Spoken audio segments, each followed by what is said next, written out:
থেকে আসলে কি মেসেজ দিয়েছেন আপনারা? আজকে এই প্রোগ্রাম থেকে আমরা মেসেজ দিয়েছি, আমরা দীর্ঘদিন যাবৎ আমরা চেয়েছিলাম এই ঢাকার রাজধানী ঢাকা আমরা একটি সমস্ত সুন্নি তরিকতপন্থী সমস্ত ওলি আল্লাহ দরবার থেকে আহলে সুন্নাত ওয়াল জামাত সমস্ত পন্থী ভাইয়েরা আমরা এক প্ল্যাটফর্মে আসবো। আমরা ইতিমধ্যে ৭১-এর পরে এইভাবে কোনোদিন সমস্ত তরিকতপন্থীরা এক ফর্মে আসতে পারে নাই। আমরা এবার এসেছি, আমরা ফরওয়ার্ডি উদ্যানে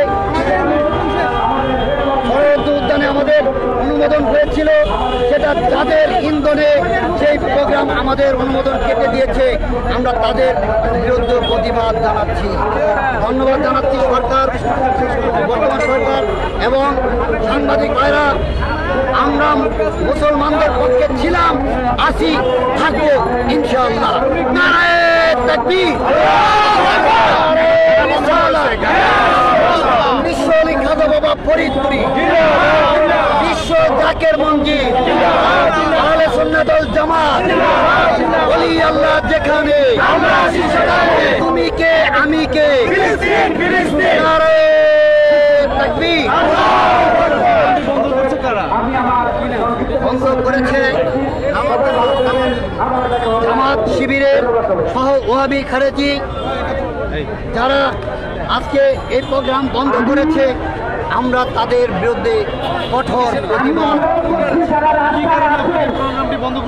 তারা মনে করেছিল যে কয়েক মাস আগে ছাত্ররা আন্দোলন করে ক্ষমতার মস্তকে বসেছে, তারা ভয় পেয়েছে যে চুন খাইয়া মুখ পুড়ে বেড়াইছে, এখন দই দেখলেও তারা ভয় পায়।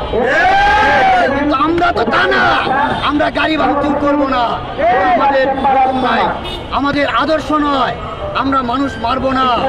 কিন্তু আমরা আমরা হলো অরাজনৈতিক সংগঠন, প্রেমের দলের লোক, আমরা অলি প্রেমী, আমরা নবী প্রেমী। আমাদের মুসলিম ভাই বোনেরা যেখানেই তারা নির্যাতিত, আমরা তাদের পক্ষে আছি, থাকবো ইনশাআল্লাহ। সারা পৃথিবীর মুমিন মুসলমান আপনাদেরকে আহ্বান করছি এই প্রোগ্রাম থেকে, আপনারাও তাড়াতাড়ি ঘর থেকে নেমে যান। একতার বলে সবে হও বলিয়ান, উড়িবে আকাশে তব বিজয় নিশান।